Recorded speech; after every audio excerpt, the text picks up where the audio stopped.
And I've seen a lot of people come and go. They're like straw fires. They burst onto the scene-ish, and then they're away after 2 or 3 years. They've spunked all the money, and they can't, sustain it. Funny, the industry right now, we're all slowly communicating as a family again. I think a few years ago, I'd say about 5, 6, 7 years ago, everyone was against each other. So your days go quick, you're getting well paid, you travel the world, you're working with a fantastic brand. What's not to like about it, I mean, there is a lot of... There is a lot, yeah, definitely. There's a lot of shit about, but... Hi, welcome to the Noble Barber Podcast.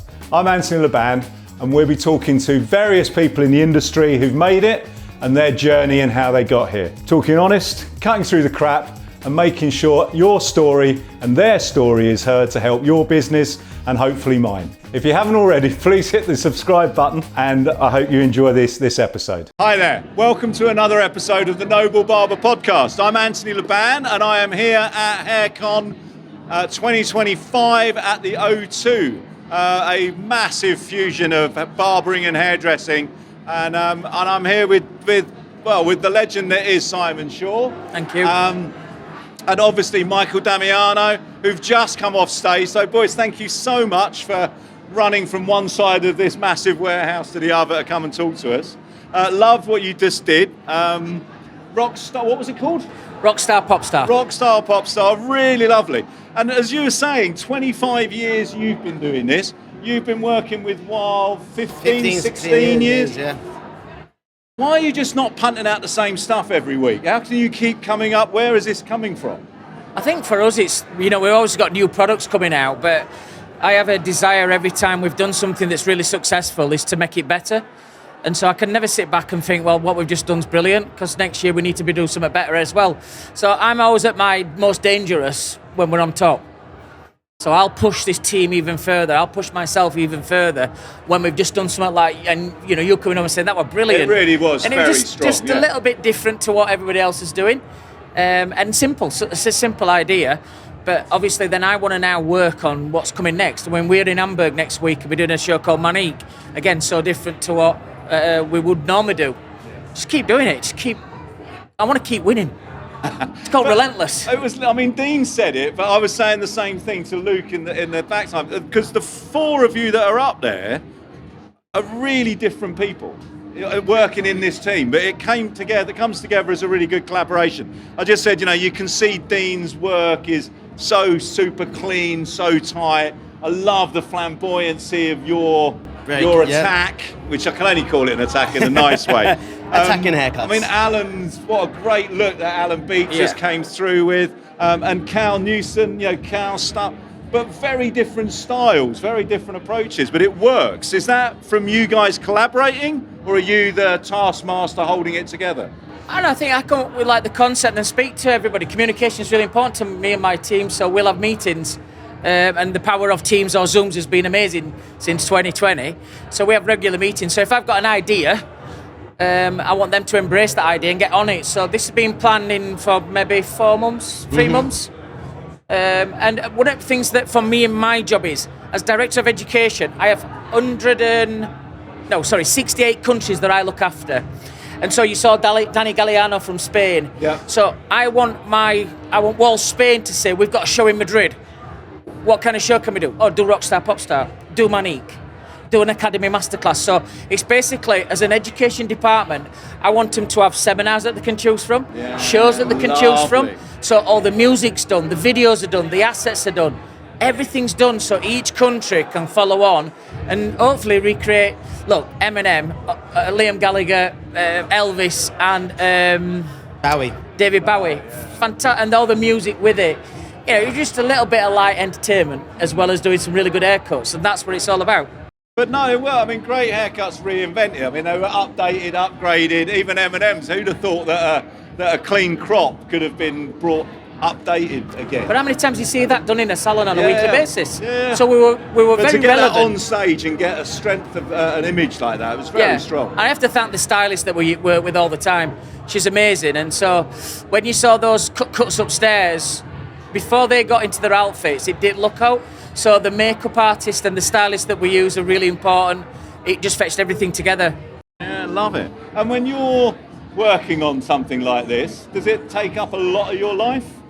I mean, 15, 16 years of working with It takes Wahl. up everyone, all my close people around me, my friends, my family, everyone's used to me just working all the time. I put everything into it. Hair shows like this as well with Haircon.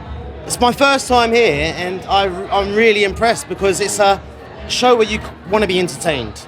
Education's there and it's still part of it, but when you want to be educated, you can come to one of our classes or different multiple hairdressers and barbers that are doing education. But hair shows like this, it's just showing the creativity, it's showing people what they don't usually do in their normal hair salons. So to come here like that and they really entertain, it's something that I love doing as well, being on stage and doing what I do. It's just you thrive off it. I find in the industry right now, we're all slowly communicating as a family again. I think a few years ago, I'd say about 5, 6, 7 years ago, everyone was against each other all the time and everyone's had a massive ego and who's doing better. But now I've seen, like, coming to Haircon, everyone's so loving, giving, helpful. We're all on the same path, we're all on the same journey. So yeah, but does barbering and hairdressing take off my life? It is my life, so yeah.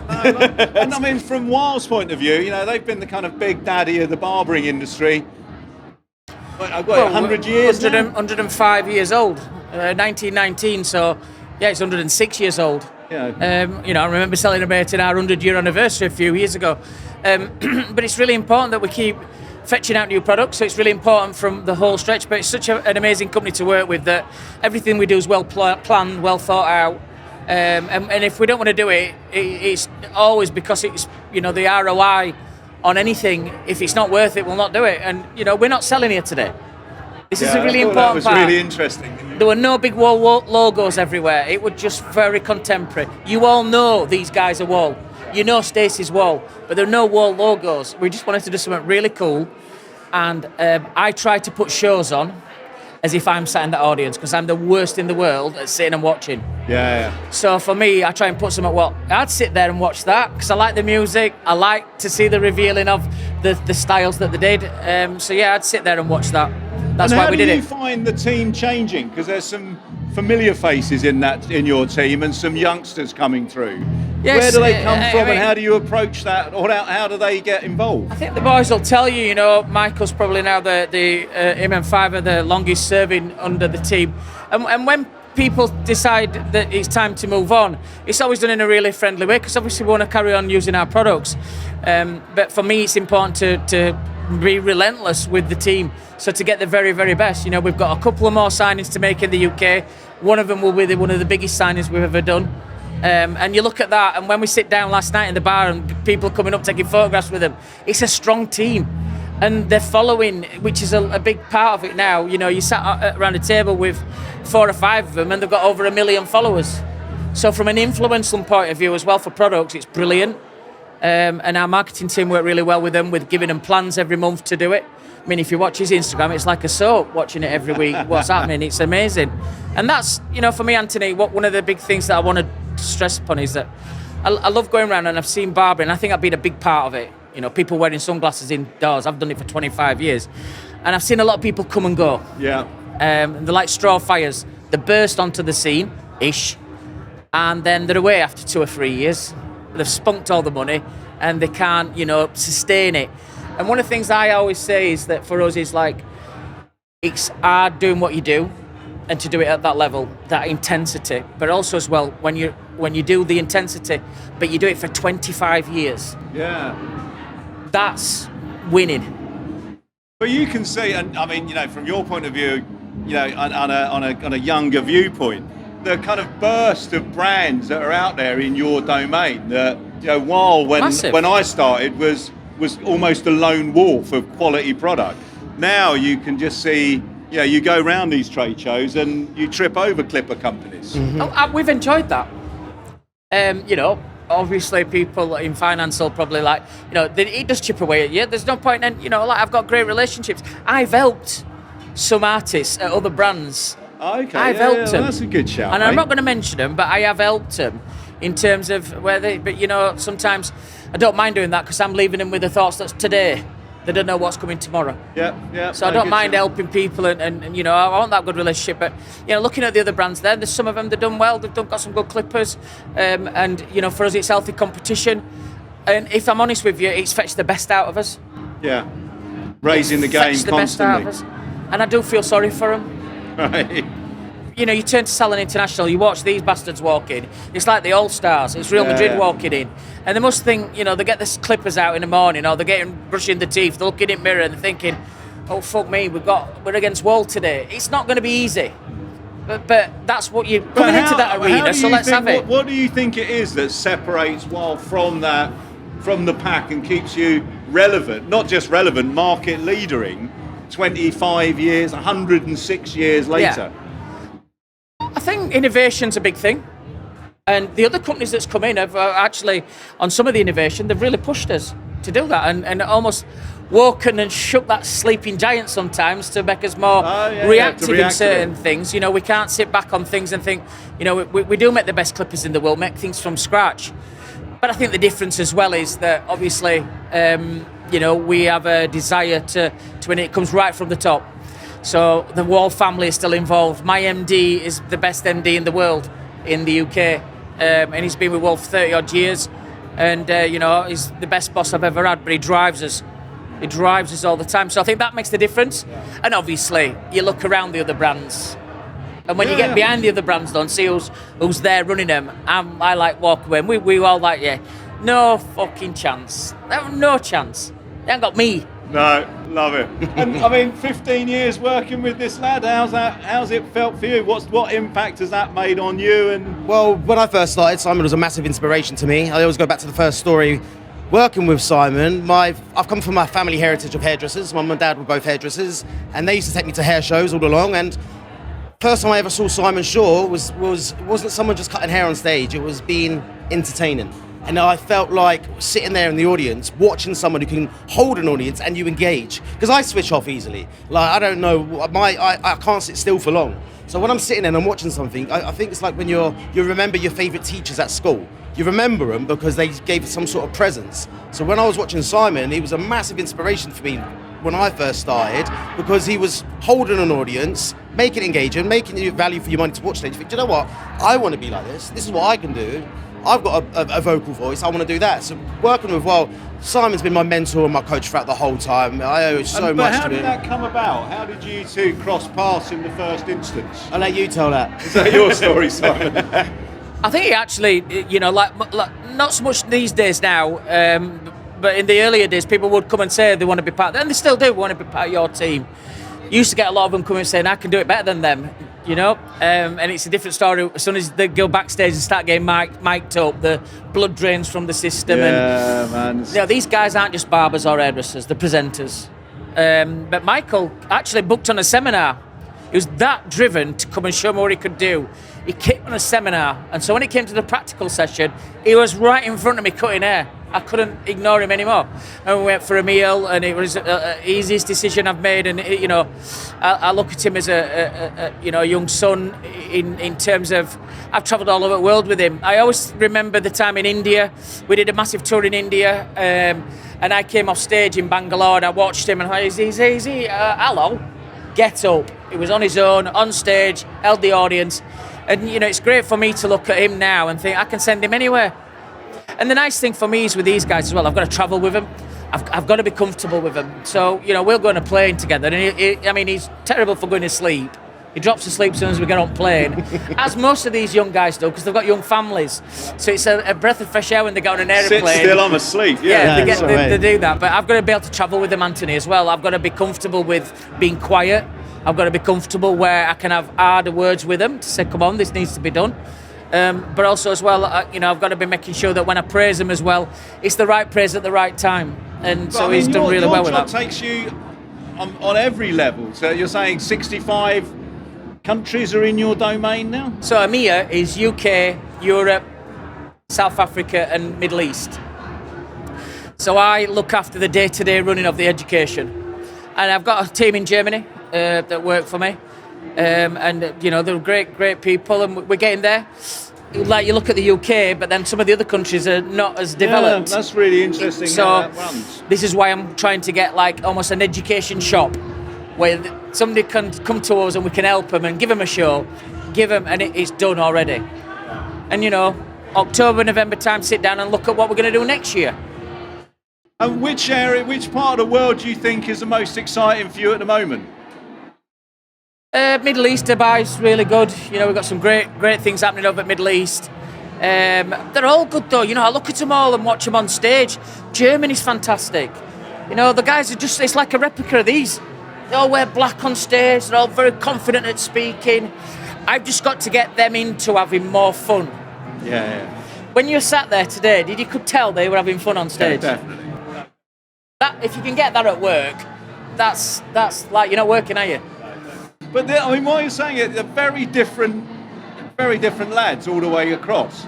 So there's not a Wahl type, if you like. It doesn't seem to be one size fits all. You really do seem like a football team that you're looking for a good centre forward and a good defensive player. I think the guys know I run it like a football team. My team talks, everything's planned out. I mean, we had a great thing last year. I'll tell everybody this, but I have to do big team talks at Salon, and there's 20, 30 staff there. And it's not just about the team that's going to go on stage, it's the sales team and everything. I do a motivational speech. This year I had to come up with something different. We had Brian Wahl over, there's lots of things happening. And where do I go next with this? It's not about, we've got these shows at this time, we're going to do this, we're going to smash it. The usual, put some fire into them, make the bollocks stand up. The week before Salon, I phoned them all and said, I need your next of king numbers. It's a new rule in case that happened, in case of an emergency. That wasn't the case. I phoned up like his dad. I phoned Stacey's husband. And I said, give me a few words from home. What do you think about? And I just sat down with everybody and said, look, you're on the biggest stage with the biggest brand. We all love you. We all trust you. You're going to woo these audiences today. We're going to sell out. We're going to have a record-taking day here at Salon International. You know what we think about you, but what do your family think about you? And I read the messages to each Without one of us them. knowing. There were tears. There were like cheers. I see people welling up. But literally, when I'd read the last one, their fire, there were no one going to come near us. They would have gone through a brick wall that day.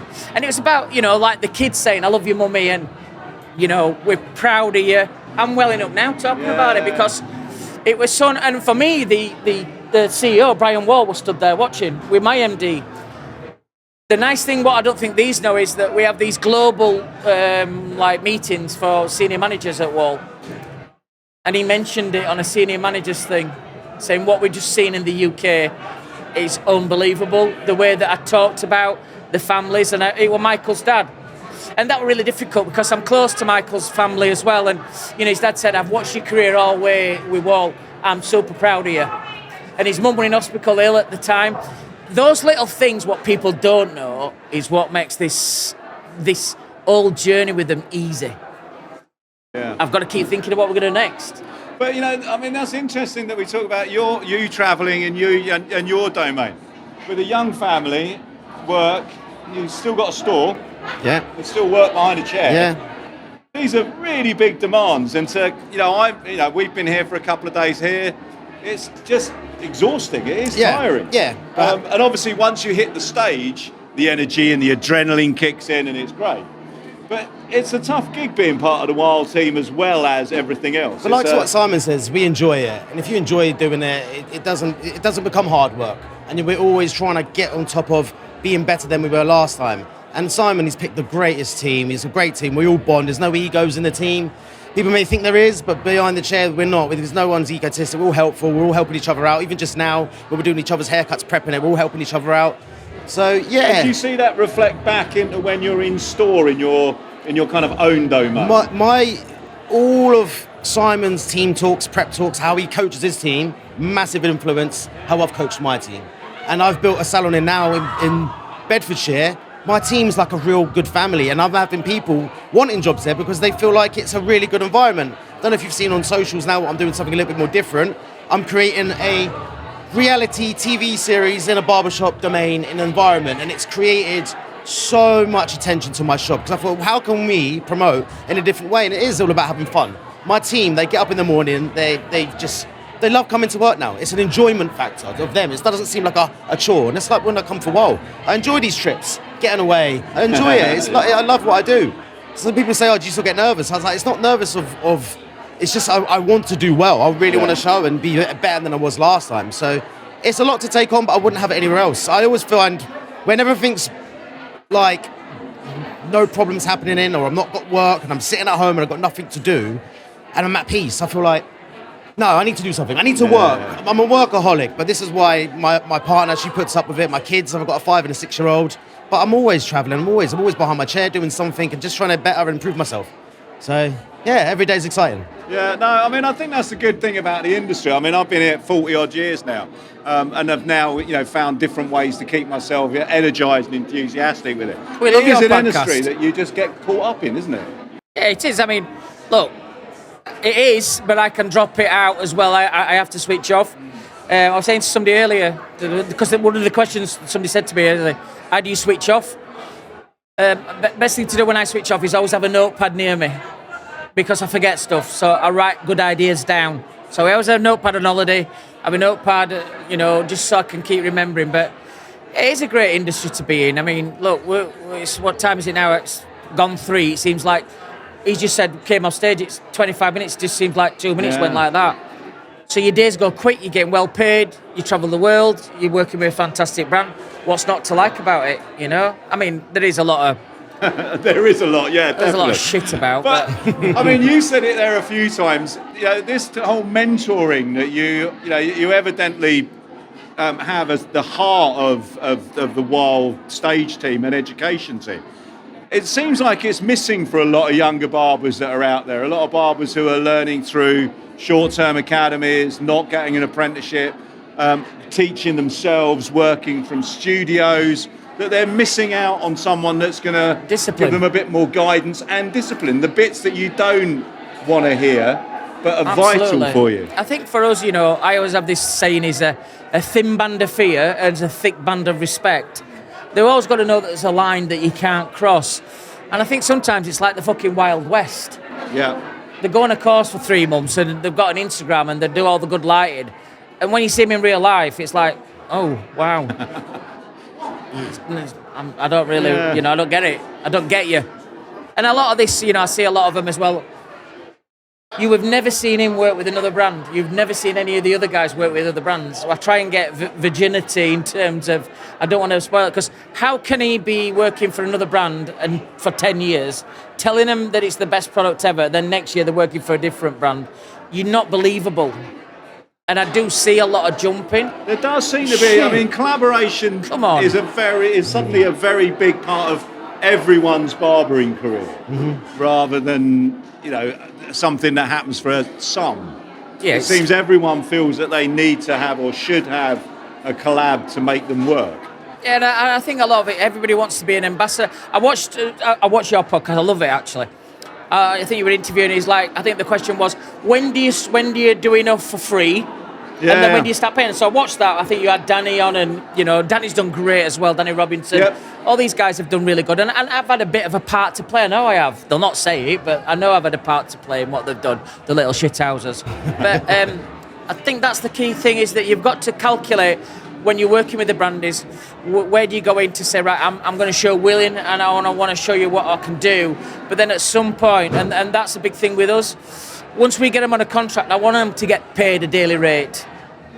I want them to get the travel expenses. I want them to do the things that, that other people are missing out on. So when they go to an exhibition and do 3 days, or if he goes to Germany and does 4 days, he's getting paid.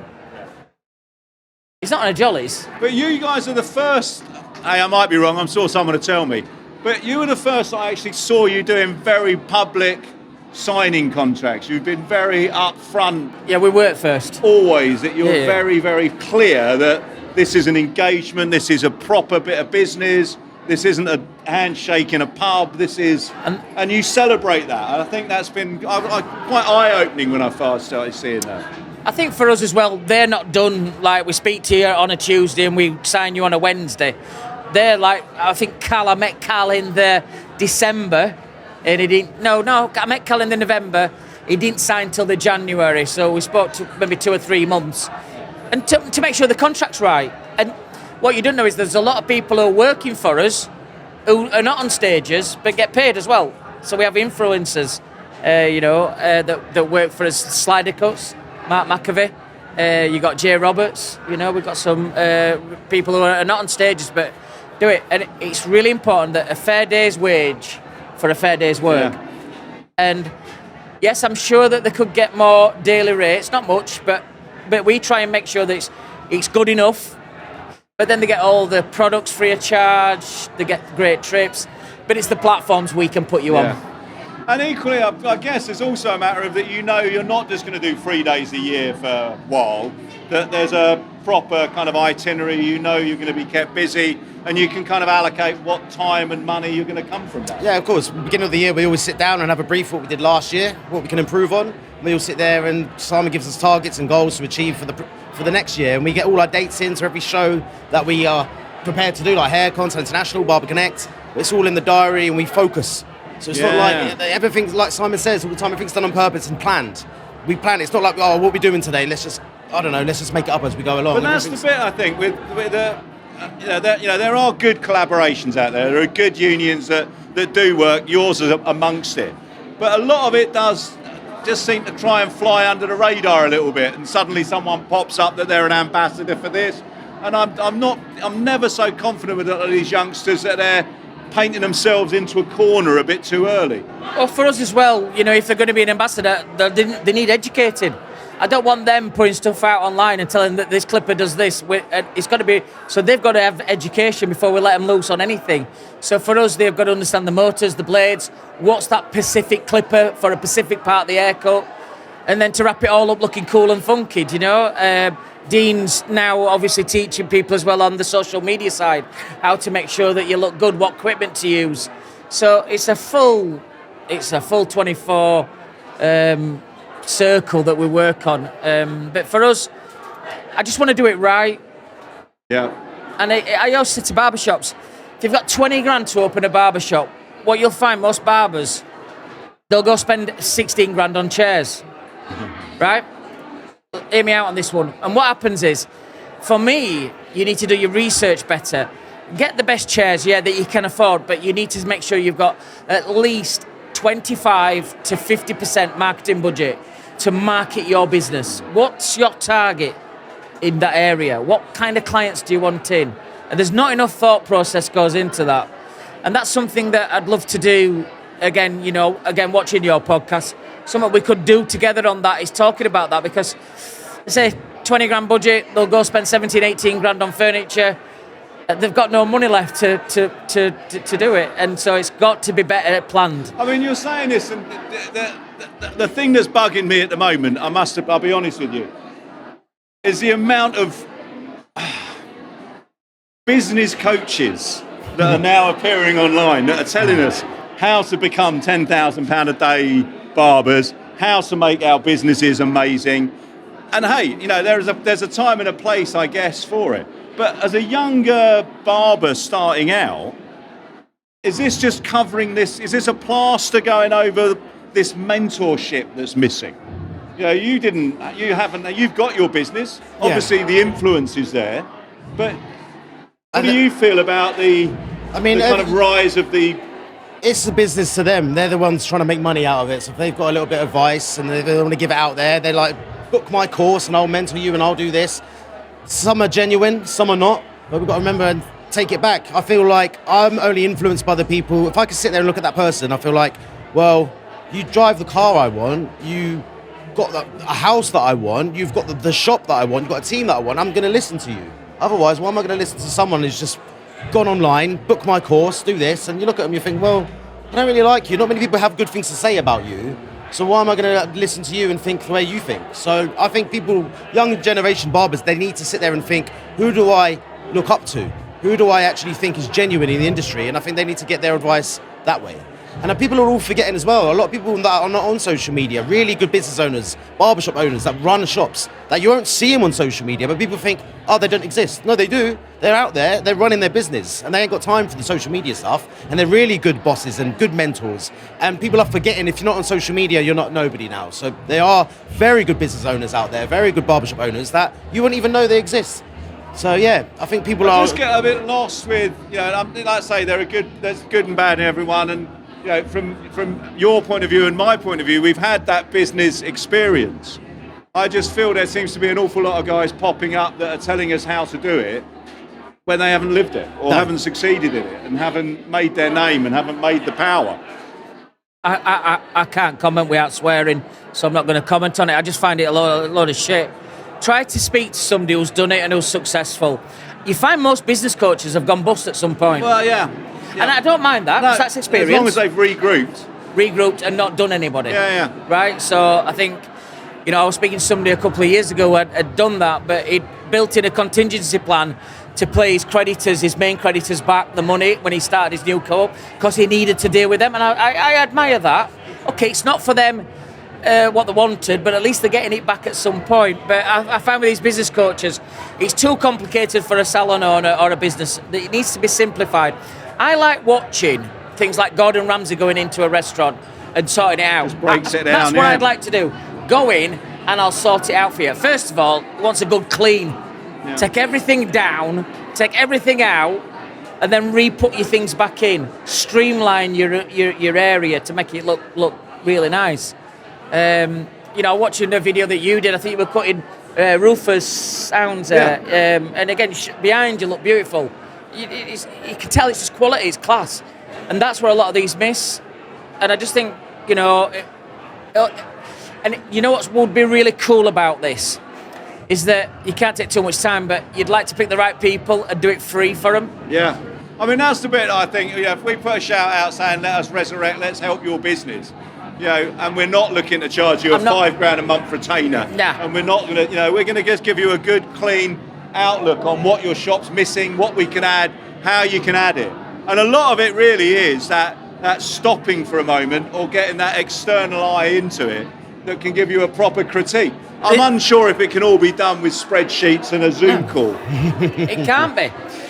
And if you were that successful as a mentor and you're dishing out these courses, I don't think you'd have time to be promoting that. If you're a very good businessman and you're working on yourself, I think you'd be concentrating on your team so much. I don't think you'd be out there trying to push and buy these courses. So a lot of them are scams, shall we say. Do you know what though, Ant, as well? When we're talking like business about ROIs and KPIs, a lot of barbers and hairdressers, they don't know what that means. And so when you break it down to them, when they understand it, they actually think, I ain't got no key performance indicators in my business. So forget the initials and the business terms. Show them what a KPI is, and then show them how you can map that against your successes. Yeah. So sometimes people think of success is by making profit, doing this, winning competition. Actually, you can measure really good indicators within your business. I think that would breed confidence then to go to that next level. But I'd love to do some people who are struggling a little bit to go in and help them and to say, look, this is what I do currently with your business. And again, you don't want paying, and look, not all business coaches are bad, but this retainership, this £1,000, come in a club, pay $250 a month, no. They don't understand the business. Oh mate, I think I'm hatching something. Me and you are going to have to spend a bit of time together and work on this. Interesting. This is the biggest room of hairdressing and barbering I've encountered. No, really? I mean, don't you think even last year? Yeah. This is a big room. And I'm always open to questions and what's going to be. You must come off stage and people ask you questions all the time. Do you know what the one big question I've been asked here today? What's he really like? Simon. The amount of hairdressers that have no idea, know you look, know who you are, but have no idea. And the first I've been asked it almost every third step is, what's Simon Shaw like? Well, I have a tattoo on the inside of my arm, which these all know, and it says, don't judge me till you know me. I think over the years, I used to get judged before people know me. And I think when people get to know you even more, the real me, the inside me, I'm soft, well, I'm it's very interesting generous. Because when I've turned around and kind of goes, but he's a good lad, you've been really helpful with when we launched this. We started this and, you were very early on with it and you've really helped join in and it's been great. And so it's been lovely. I've only ever known that kind of, supportive side of you. Everyone's like, oh, I've heard things. I'm like, no. He's not at all. You'll only hear of it from the people that don't know Simon. Don't know him. It's really odd. Anyone that knows Simon well has always got a good word. The judgment shout's really odd with you. I get the same with Johnny Barber. I'll tell you a first story when I first met him. And you don't mind me sharing that, do you? No, this is the first time when I was a young lad going to Sal International with my dad. And I must have been about, 16, 17 at the time. And I want to. Do you remember MySpace? MySpace, it used to be before Facebook. So Wahl did a competition on MySpace, and you win this limited edition clipper. And I entered it. I did like a Donald Duck design. Anyway, I won it. And I wanted to introduce myself to Simon. For the first time, I was quite nervous as a young lad getting up and like starting the barbering game. And I'll never forget this because, yeah, I thought he was a dickhead when I first met him. But my opinion did change because I went over to him really nervously and I was just like, hey, Simon, I'm going to introduce myself. I'm Michael. I'm the one that won the MySpace competition. He didn't look at me and he was on his phone. He went, yeah, well done, mate. And I thought, oh. I have a different recollection of that story. And I've never forgotten that. I felt so shit. But years later, he's like, when I got to know the real Simon, and we worked together. I think, you know, you don't like saying it, so but we do so much for other people that you don't even speak about. And you know, financially sometimes, where I know people struggle sometimes to help, but I'm very generous. I love giving, but I have a real very low tolerance level for bullshit and wank pots. I can't do it, and so that's might be the one question. Listen, I know I'm spiky, and I know I'm not easy. It's like a circle within that circle. But I try to be polite to everybody where you can be. And you know, from my point of view, you're so driven and you've got so little time when you're doing stuff that you have to keep your eye on what you're doing today. You know, you've got to keep your eye on what I'm doing next, which is judging a scholarship for fellowship at 4:00. We touched on something earlier with these guys, and you know, what could I say that's different with some of my guys to the other guys is that tonight everybody goes out for dinner together. No one's allowed not to, unless you're ill. Whereas some of the other countries at the minute, I'm going out with my wife tonight, and that's got to stop. They go for breakfast together. Yeah. They go out for a drink together on an evening. No one leaves. We're together as a team. And so that's a couple of things I need to change. But, you know, you can't help in the position that you're in and doing what you do to have... if I came out and wanted to please everybody... I'm going to have to stop doing this and sell ice cream. Not going to please everybody. Well, I think the key of this is if you see Simon about, whether you're a hairdresser or a barber or somewhere in between, go and say hello. Hopefully you'll get the right, less spiky version that I've encountered. I think the experience we've had with Wahl has been great. I love the show today. It does sound a lot like this is an advert for Wahl, but I have really enjoyed it. Thank you. Michael, first time I've met you, really enjoyed it. Thank you. Thank you so much. Si, always a pleasure. We love your podcast, mate. We love it. We'll keep supporting you. I'm going to jump on yours in the. Yeah, you're going to come over to Final Cut. You can both come over. Actually, I'd love to interview you both. But yeah, we love your podcast, and you can tell I watch it because obviously I recite. It's nice that you're referencing it. It's very good. I watch it. So yeah, well done, mate. Lovely, guys. That's it. Thank you very much. We've been the Noble Barber. See you soon. Welcome to the Noble Barber Podcast. We're always looking for interesting people and interesting stories. If you know someone or you are someone with a great story that you want to share, get in touch and come and join me on the sofa. Thanks very much for listening. I hope you've enjoyed the episode and we'll see you next time.